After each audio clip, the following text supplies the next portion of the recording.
नमस्कार, आप देख रहे हैं खबर आप तक। आपके साथ मैं हूं अंजलि से। उत्तर प्रदेश के मुजफ्फरनगर में एक गन्ना किसान ने आत्महत्या कर ली। आरोप है कि चीनी मिल प्रबंधन की लापरवाही के चलते ही किसान को आत्महत्या के लिए मजबूर होना पड़ा। वहीं इस मामले में अब कांग्रेस की महासचिव प्रियंका गांधी वाड्रा ने योगी सरकार को आड़े हाथों लिया और कहा कि मैंने पहले ही आगाह किया था। कांग्रेस महासचिव प्रियंका गांधी वाड्रा ने लिखा, अपनी गन्ने की फसल को खेत में सूखता देख और पर्ची न मिलने के चलते मुजफ्फरनगर के एक गन्ना किसान ने आत्महत्या कर ली।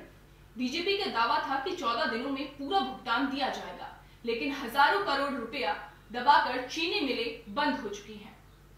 देश की राजधानी दिल्ली में कोरोना वायरस का असर लगातार बढ़ता जा रहा है। दिल्ली के अलग अलग दफ्तर कोरोना की चपेट में आ रहे हैं। अब दिल्ली मेट्रो के कई कर्मचारी भी इस महामारी की चपेट में आ गए हैं। डीएमआरसी के मुताबिक उनके 20 कर्मचारियों को कोरोना वायरस हुआ है। इन सभी को कोरोना के कम लक्षण हैं, ऐसे में इनमें लगातार सुधार हो रहा है। वहीं दिल्ली मेट्रो के अलावा रक्षा अनुसंधान और विकास संगठन डीआरडीओ में भी एक कर्मचारी कोरोना पॉजिटिव पाया गया है, जिसके बाद एक फ्लोर को बंद करके सैनिटाइज किया जा रहा है। जौनपुर में बदमाशों के हौसले इतने बुलंद हैं कि दिन दहाड़े सहज जनसेवा केंद्र में लूट की घटना को अंजाम दिया। मामला केराकत कोतवाली क्षेत्र के मखमूदपुर गांव का है, जहां बाइक सवार दो बदमाशों ने सहज जनसेवा केंद्र में घुसकर असलहे के दम पर करीब 1,19,000 की लूट को अंजाम दिया और दोनों बदमाश हवा में फायरिंग करते हुए फरार हो गए। वहीं सूचना पर पहुंची पुलिस ने बदमाशों की तलाश शुरू कर दी है। ये जहाँ आपके सामने आप खड़े हैं, यहीं पे सुबह करीब 4 बजे की घटना है। 4 बजे ग्राहक सेवा केंद्र के 2 बंधु आए थे, तो साफ सफाई करके सैनिटाइज करें।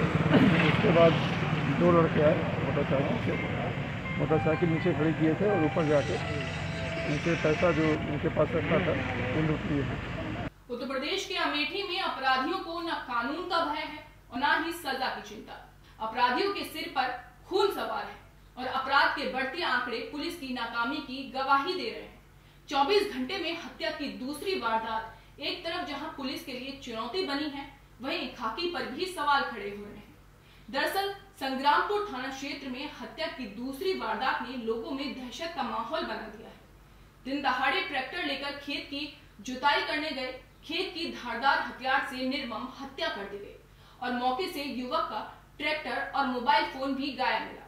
फिलहाल पुलिस ने युवक के शव को कब्जे में लेकर पोस्टमार्टम के लिए भेज दिया है और हत्या के कारणों को खंगाले में छुट गई है।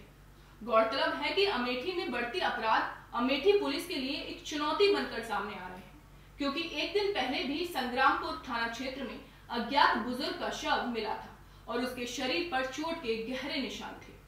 ये हमारा लड़का क्या कब निकला था, कैसे घटना हुई? ये 12 बजे निकला। कोई यादव फोन कर रहे थे मुरादपुर के हमारे जोते के ढाईचा खेती जोते के लिए। हम इस लड़के को मना कर रहे थे, बेटा का आज मत जाओ, लेकिन बोले नहीं पापा 1 घंटा का हम जोत के आ रहे हैं। तो किसी से कोई पुरानी रंजिश या दुश्मनी? पुरानी रंजिश गाँव में है, लेकिन अब यहाँ पे कोई किसी से नहीं थी। आजमगढ़ जिले के जीयनपुर कोतवाली क्षेत्र में पुलिस ने 2 लोगों को पुराने नोटों की गड्डी के साथ पकड़ लिया। दरअसल दोहरी घाट मार्ग नरईपुर पेट्रोल पंप के पास से बाइक सवार 2 लोग आजमगढ़ से गोरखपुर की तरफ जा रहे थे। तभी वो दोनों किसी को बचाने के चक्कर में पेट्रोल पंप के पास बाइक से गिर गए और जख्मी हो गए। तभी उनके पास रखी 500 और 1000 नोटों की पुरानी गड्डी सड़क पर तितर बितर हो गई। इसी दौरान ग्रामीणों की भीड़ जुड़ गई और पुलिस को सूचना दी गई, जिसके बाद सूचना पर पहुंची पुलिस ने दोनों युवकों को हिरासत में ले लिया है। देखिए, 3 लोगों के पास से हमको 7 लाख रुपए की पुरानी करेंसी मिली है। कुछ 500 रुपये के नोट्स हैं, कुछ 1000 रुपये के नोट्स हैं। ये पैसा कहाँ से लाया गया है, किसके पास ये था और कहाँ भिजवाया जा रहा था, और अल्टीमेटली इस पैसे का क्या होगा, इसकी विवेचना हमारे यहाँ चल रही है। मैंने विभिन्न एजेंसियों को इसकी सूचना दे दी है।